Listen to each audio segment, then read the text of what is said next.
Have you ever felt a doll's eyes following you, even when you swear it's just plastic and paint? Tonight, we're diving into the shadows where dolls aren't toys, they're watchers, whisperers, and sometimes, killers. From forgotten classics to cursed icons, these haunted companions are ready to invade your dreams. So, turn off the lights if you dare, and let's explore the top 10 classic doll horror movies you must watch before you sleep. If you love chilling horror content like this, don't forget to like, share, and subscribe. The fear is only beginning. 1. Puppet Master, 1989. A group of eerie puppets come alive with deadly intentions, turning a quiet hotel into a horrifying battleground, and trust me, once they start moving, you'll never look at dolls the same way again. Have you ever imagined what a puppet could do if it wasn't controlled by strings, but by pure evil? Puppet Master takes that nightmare and breathes life into it, literally. It all starts with a mysterious old hotel, a hidden secret, and a puppeteer who has mastered a dark and forbidden ritual. These puppets aren't cute, they aren't harmless. They are angry, alive, and loyal only to their sinister master, even after death. As the guests arrive at the Bodega Bay Inn, they think they're simply stepping into a quiet, isolated place, but what they don't know is that tiny footsteps are already echoing behind the walls. Little glass eyes flicker with awareness. Sharp blades glisten, waiting, and in the silence, a twisted giggle may escape a wooden mouth that should never move on its own. That's where the terror truly begins. Imagine waking up in the middle of the night and seeing a puppet standing by your bed, its head slowly tilting as if studying your fear. What would you do? Run? Scream? Freeze completely? The characters here don't get much time to choose. Once the puppets hunt, they don't stop. Each puppet has its own horrifying personality, from the drill-headed maniac to the grinning puppet with a hook for a hand. They aren't just killers, they're performers of a sadistic show. And the most terrifying thing? Their small size doesn't make them any less deadly. In fact, it makes them nearly impossible to escape. What makes Puppet Master unforgettable is that it plays with something we all experienced as children: dolls around us. Lifeless during the day, but what about when the lights go out? Have you ever felt a toy staring at you while you tried to sleep? Have you ever covered a doll because its eyes felt too real? If you've ever had that chilling instinct, this movie will bring it all rushing back. So, do you think dolls are harmless? Or do you secretly believe some objects might be hiding a soul that isn't supposed to be there? Comment your thoughts. Would you dare keep a puppet in your room after watching this? And hey, if this story already made your skin crawl, stick with us. The nightmares are just warming up. Don't forget to like, share, and subscribe, because the next dolls we meet might be even hungrier. 2. Magic, 1978. A ventriloquist's dummy begins to take control of its master, blurring the line between sanity and possession, and you'll be left wondering who's truly pulling the strings. Have you ever talked to yourself, and felt something talk back? Magic dives straight into that unsettling fear, the voice inside your head that isn't yours. Here, we follow Corky, a shy and awkward magician who suddenly becomes a sensation because of one thing: his foul-mouthed dummy named Fats. But the real terror begins when Fats no longer waits for Corky to move his lips. He wants independence, he wants control, and most terrifying of all, he wants Corky to listen. Imagine holding a puppet that knows your secrets, your weaknesses, your darkest thoughts, and whispers that it can fix everything. What if that wooden grin hides a mind sharper than yours? A temper hotter than yours? A hunger deeper than yours? As Corky tries to escape his rising fame and the pressure to prove he's normal, Fats grows louder, more aggressive, and far too real. There's something chilling about how magic plays with the idea that horror doesn't always come from demons or curses. Sometimes it comes from the human mind cracking under loneliness. You may find yourself asking, is Fats alive? Or is Corky simply losing his grip on reality? And which version is actually scarier? Picture this. Late at night, Corky tries to sleep, but Fats is there, sitting upright, staring back with those lifeless eyes that somehow seem full of hate. The dummy whispers orders. He demands obedience. Corky's hands shake as he tries to silence the puppet he once controlled so easily. But how do you fight something that comes from the darkest part of yourself? The movie forces us to face a terrifying question: what if the monster is not the puppet, but the human holding it? And if that's true, what does that say about us? There's a moment when Corky tries to prove he can perform without Fats, and he fails miserably. The silence becomes a prison. His own voice betrays him. It's as if the puppet stole his soul. How about you? Do you think a person can become so dependent on something that it starts to define them? Or even dominate them? Magic isn't just a horror film, it's a psychological trap. It invites you to stare at the puppet and wait for it to blink. Let me ask you this. Have you ever owned a toy that felt just a little too real? One you didn't like turning your back on? Share your thoughts below. Do you think Fats is alive or just a reflection of a broken mind? And don't forget to like, share, and subscribe, because next, we're entering even darker doll territory, where sanity is optional, and fear is guaranteed. 3. Dolly Dearest, 1991. A young girl becomes dangerously attached to a doll possessed by an ancient evil, and if you think you've seen creepy dolls before, this one might change your mind forever. Have you ever felt fear growing slowly, quietly, right inside your own home? Dolly Dearest takes that everyday comfort, a child and her beloved toy, and twists it into something deeply disturbing. The story begins when an American family moves to Mexico to start a new life, full of hope and dreams. But their excitement quickly turns into terror when their daughter, Jessica, discovers a toddler-sized doll with jet black hair and an icy, knowing stare. It looks harmless at first, cute, even, but that's the danger. Evil doesn't always announce itself loudly. Soon, Jessica's behavior changes. She whispers to the doll. She laughs with the doll. She obeys the doll. And when adults try to interfere, Dolly makes sure they regret it. Because this spirit living inside isn't playful, it's an ancient demonic force, awakened from a hidden tomb and hungry to take over more than just one child. Picture this. You walk into a dark room at night, and the doll is no longer where you left it. You hear tiny footsteps running across the floorboards. A shadow too small to be human, but too fast to be normal. That's the kind of creeping dread this movie creates. That suffocating thought that something is moving just outside your line of vision. What makes Dolly Dearest especially chilling is the transformation, not of the doll, but of the child. The widening smile, the sudden aggression, the voice that doesn't sound like hers anymore. There's something horrifying about a pure, innocent kid slowly being taken away by something unseen and unstoppable. And as a parent, what would you do? Would you believe your child is just going through a phase? Or would you admit the unthinkable, that a toy might be possessed?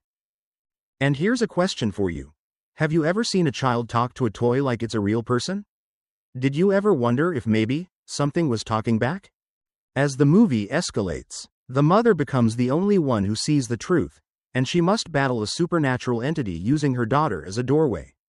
It's a fight fueled not just by horror, but by desperation, fear, and love. That emotional core hits differently.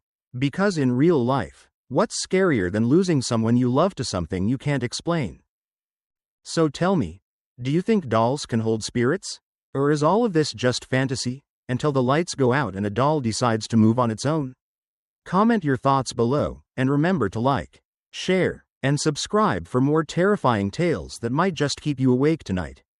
4. Pin, 1988. When a lonely boy becomes obsessed with an anatomically correct medical dummy. The line between comfort and madness shatters, and you'll find yourself questioning what alive truly means. Some fears don't come from monsters, they come from the human mind twisting under pressure. Pin is that kind of horror. It doesn't rely on jump scares or loud effects. Instead, it slowly crawls under your skin, whispering doubts you can't ignore. We follow Leon, a quiet, isolated boy raised under the cold, clinical parenting of a doctor-father. In their house, affection is rare, but there is someone who listens. Someone who never judges. Someone made of plastic flesh and hollow silence. Pin. A medical dummy used for anatomy lessons. To make things less frightening for his children, the father throws his voice and makes Pin talk. But while Leon's sister grows up and sees through the trick, Leon never does. Imagine being so lonely that a doll becomes your best friend, not as a toy, but as a real person. Now imagine what happens when that belief refuses to fade, even as you grow older. The horror in Pin is psychological, intimate, and terrifyingly believable. Leon doesn't just love Pin, he trusts him more than any living being.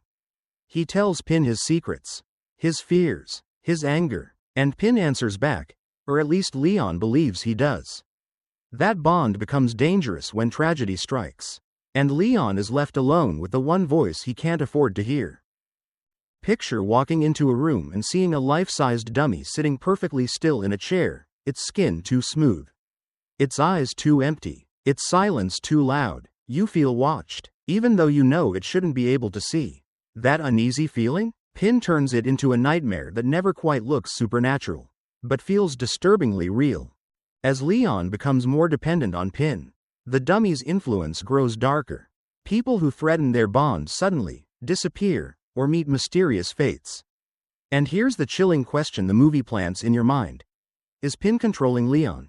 Or is Leon using Pin as an excuse for his own impulses? Which one is scarier? A doll that manipulates a person? Or a person who hides his violence behind a doll? Leon's descent is like watching a fragile mind crack, slow at first, then all at once, and we can't look away, because the fear hits close to home. We've all talked to inanimate objects before, a stuffed animal, a toy, the mirror, but what if one day, something talked back? So tell me, do you think Pin is alive, or just a reflection of darkness inside the human heart? Comment below your theory. I'm curious to hear which side chills you more. And if this story already has you questioning your own childhood toys, make sure to like, share, and subscribe. The dolls we meet next may haunt you even longer. 5. Tourist Trap, 1979. A group of friends is trapped in a roadside attraction filled with mannequins that move, and watch, and hunger for fear. Are you ready to hear them whisper? Some places on the road feel wrong the moment you step into them, too quiet, too empty, like the air itself is holding its breath. Tourist Trap takes that eerie gut feeling and transforms it into one of the creepiest doll-like nightmares ever filmed. The story follows a group of young travelers who break down near an old roadside museum filled with mannequins. And if you think mannequins are harmless, stiff decorations, this movie will make you avoid every shop window for the rest of your life. The mannequins here don't stay still, not when you look at them. And especially not when you look away. Their faces crack open into frozen screams. Their mouths gape as if about to speak. And sometimes, they do. They stare with those glossy soulless eyes, judging you, wanting you, because in this abandoned attraction, someone, or something, controls them like puppets. The mannequins twitch, blink, tilt their heads, and laugh in horrible, breathy gasps. Imagine hearing a mannequin laugh behind you, and when you turn, its smile is wider. The villain in this story is more than just a killer. He's a puppeteer who believes he can fill emptiness by creating his own twisted friends. In his world, silence is unbearable, so he forces sound and movement into the lifeless. Every mannequin is a prisoner, a victim frozen in plastic, eyes wide in terror, forever stuck between life and death. The film plays with psychic horror, mind games, and that unnerving feeling that something human might be trapped inside those hollow shells. What makes Tourist Trap so unsettling is how quickly the comfort of companionship becomes a trap. One moment, the group is laughing together, the next, they're separated, scared, and surrounded by watchers who inch closer with every flicker of light. It's a slow burn terror that builds from curiosity to paranoia, until you're afraid of even blinking. Let me ask you something. Have you ever stood in a room full of mannequins and felt like one of them might move at any second? Which one? The one with the cracked cheek? The smiling one in the back? What if one stepped forward, only when the lights went out? This film taps into a deep-rooted fear, the fear that the lifeless may suddenly become alive. And that we are being studied like exhibits in a nightmare museum. And here's the chilling thought. What if mannequins are made from real people, people who once screamed too? Tell me in the comments, do mannequins creep you out already? Or will this movie be the one that finally gets into your head? And if you're brave enough to keep going, don't forget to like, share, and subscribe. The next doll on our list might be even closer to coming alive. 6. Pinocchio's Revenge, 1996. A grieving mother brings home a mysterious wooden puppet connected to a brutal murder case. But what if the puppet isn't just wood? What if it wants revenge? Have you ever looked at a toy and felt like it was watching you, waiting for the moment you let your guard down? Pinocchio's Revenge takes that uneasy feeling and stretches it into a waking nightmare. The film follows Jennifer, a defense attorney who thinks she's found a harmless piece of evidence, a simple wooden puppet from a disturbing crime scene. She brings it home as if it's just another object. But objects don't stare back, right? Her young daughter, Zoe, becomes fascinated with the puppet. She talks to it, she plays with it, she blames it when things go wrong. At first, it feels like a child's imagination running wild until the accidents start. Broken glass, sudden injuries, a growing sense that someone, or something, is lurking only inches away. Grinning with a carved wooden smile that hides more malice than any living face could. Let's be honest. There's something uniquely terrifying about a toy that refuses to be lifeless. Pinocchio, the symbol of innocent childhood dreams and the hope of becoming a real boy, becomes twisted here, a darker reflection of desire. What if the wish to become real doesn't stop at simply walking and talking, but includes killing? The movie constantly toys with your mind. Is the puppet actually alive? Or is Zoe responsible for everything? The uncertainty becomes the real horror. You start questioning every shadow. Every moment the puppet is alone with someone vulnerable. It plays with that unsettling fear. Maybe the monster isn't what you think it is. Maybe the danger is hiding behind sweet little eyes, smiling innocently. And here's where I want your take. Do you think the puppet is truly possessed? Or is Zoe the one we should fear? The film leaves that mystery dangling, like a puppet on strings, pulling the audience in deeper and deeper. This isn't your typical doll horror movie filled with cheap jump scares. It builds tension slowly, like a whisper in the dark tugging at your nerves. Every creak of the puppet's joints feels like a threat. Every close-up of its frozen grin feels like a warning whispered through wood and varnish. So here's the question. If you found a creepy wooden puppet tied to a murder case, would you dare bring it home? Comment and let me know, because after watching Pinocchio's Revenge, you might think twice before letting any toy sit alone in a room with you at night. 7. The Boy 2. Brahms, 2020. A family moves into an eerie mansion, only to discover that a life-sized doll named Brahms may be more than just wood and porcelain, and you'll be asking yourself, who's really in control? Some toys aren't just toys. Some toys are watchers, manipulators, and silent judges of our every move. The Boy 2. Brahms takes that unnerving idea and wraps it in shadows, whispers, and the cold stillness of a mansion that seems alive. When the Heelshires move in, they think they're starting fresh, leaving trauma behind. But Brahms is waiting, not just a doll, but a presence, tall, still, and unnervingly human. And the first time you see him, you feel it too. That little chill crawling down your spine that says, this isn't normal. Liza, the mother, struggles to balance her family's safety while the doll becomes the focus of her son Jude's attachment. But the tension grows, objects move on their own, doors lock mysteriously, and the doll seems to respond to fear, desire, and curiosity. Every creak of the floorboards feels like Brahms shifting closer. Have you ever felt watched by something that shouldn't be alive? That's the dread this film feeds on. What's haunting isn't just the doll, it's the psychological trap. Brahms feeds on control. He whispers, he commands, he becomes the invisible authority in the house, testing limits and pushing boundaries. And you start to ask yourself, who's really leading the story, the humans, or Brahms himself? It's that uncertainty, that delicious tension, that keeps you glued to the screen, eyes wide, heart racing.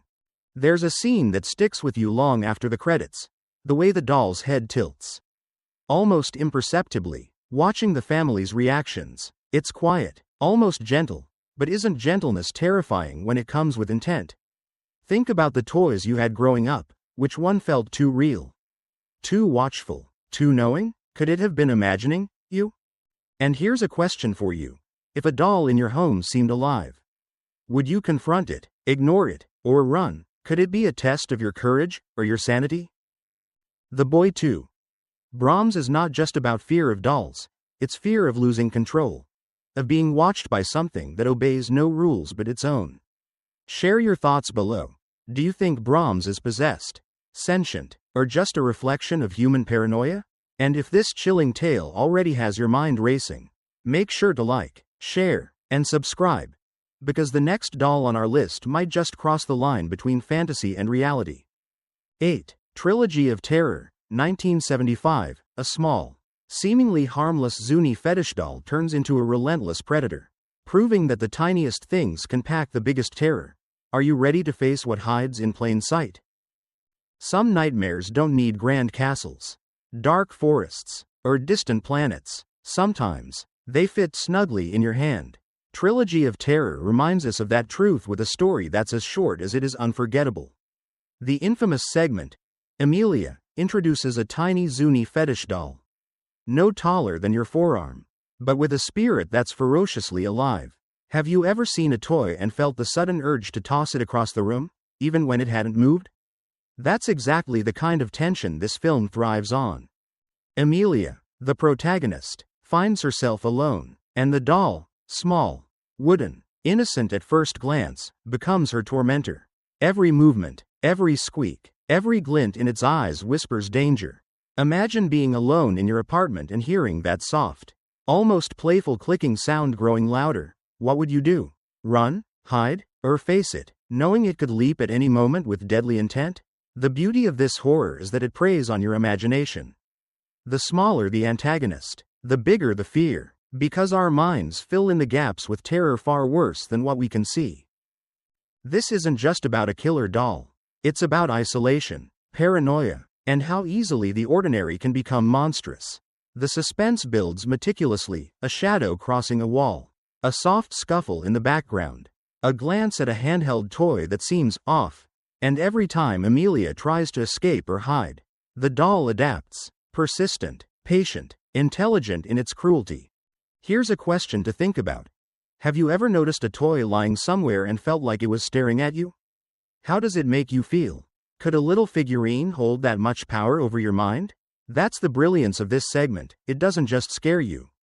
It sticks with you, lingering long after the credits roll. Trilogy of Terror is a perfect example of minimalistic horror done brilliantly. It teaches us that fear doesn't need size or numbers. It thrives on tension, imagination, and the uncanny. Small objects, big dread, ordinary spaces, extraordinary terror. So tell me, if you had a tiny, fierce doll in your home, would you try to destroy it or just leave it be? Comment your answer below, and if your heart's racing already, don't forget to like, share, and subscribe, because the next doll on our list is waiting. And it might be closer to home than you think. 9. The Dummy, 1962. A ventriloquist's eerie connection to his lifelike dummy spirals into obsession and horror, and you'll soon wonder who is controlling whom. Have you ever felt the unsettling sensation that an object meant for amusement might be observing you, judging you, even controlling you? The Dummy is the kind of psychological horror that lingers in your mind long after the credits roll. It introduces us to Cliff, a talented ventriloquist whose dummy, Willie, becomes more than just a prop. It becomes a partner in thought, action, and ultimately, in menace. You might ask yourself, can a puppet possess a will of its own? Or is it merely amplifying the darkest corners of the human mind? Cliff's relationship with Willie blurs the line between reality and illusion. When a man can throw his voice and speak through another, where does his own identity end and the puppet's begin? The movie toys with this ambiguity masterfully. Every conversation between Cliff and Willie drips with tension. Every sly glance or whispered word from the dummy makes you second-guess what's real. Imagine seeing a wooden figure smile at you, and that smile seems to mock not just the character on screen, but you, the viewer, as well. The genius of the dummy lies in its psychological depth. Cliff's obsession grows, and the boundaries between his thoughts and the dummy's influence vanish. The story forces you to confront a terrifying notion. Sometimes the true horror isn't supernatural, but the human mind losing control over what it has created. Would you ever trust something that mirrors your thoughts, speaks your secrets, and seems to act independently? There's a tension that builds scene by scene, a creeping dread that nothing about Willie is innocent. Objects in the room, chairs, curtains, reflections, suddenly seem complicit in a conspiracy.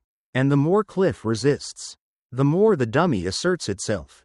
Until the audience is left wondering, is Cliff descending into madness? Or is the dummy genuinely alive?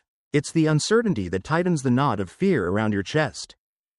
Now, I want to ask you, if you had a ventriloquist dummy that seemed to act on its own, would you confront it, hide it, or destroy it? Could you tell where your thoughts end and its influence begins?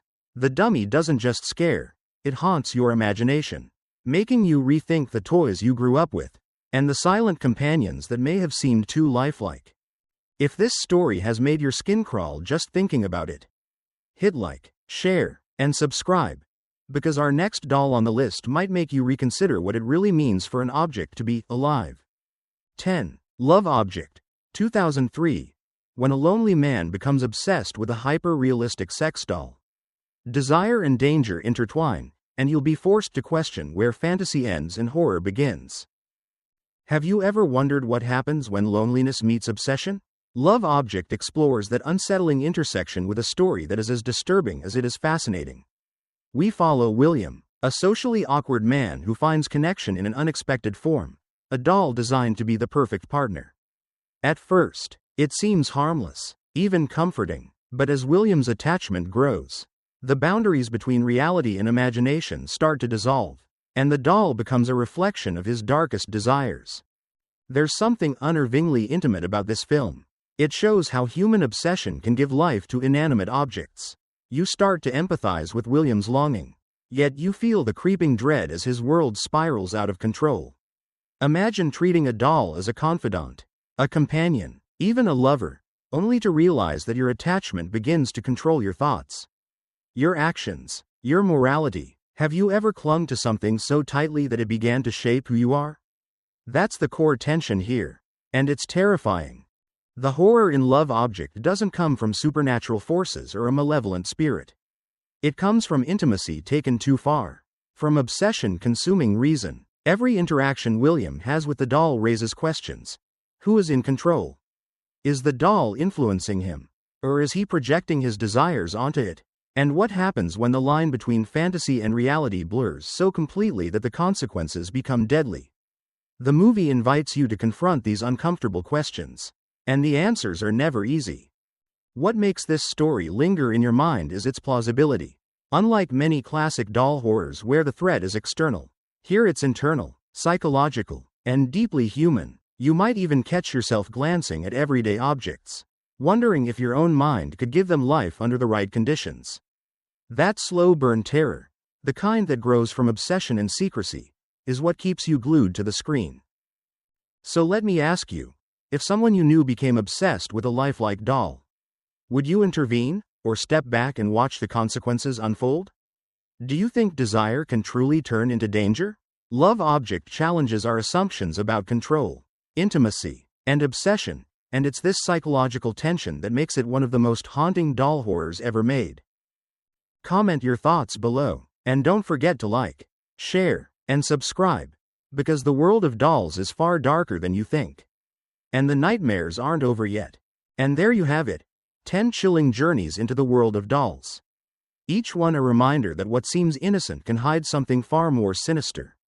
From haunted puppets to twisted obsessions, these stories linger long after the lights go out. Which of these dolls sent the shivers down your spine the most? I want to hear your thoughts, your theories, and maybe even your own encounters with the uncanny. If your heart is still racing, make sure to like, share, and subscribe, because the next horror waiting for you might be closer than you think.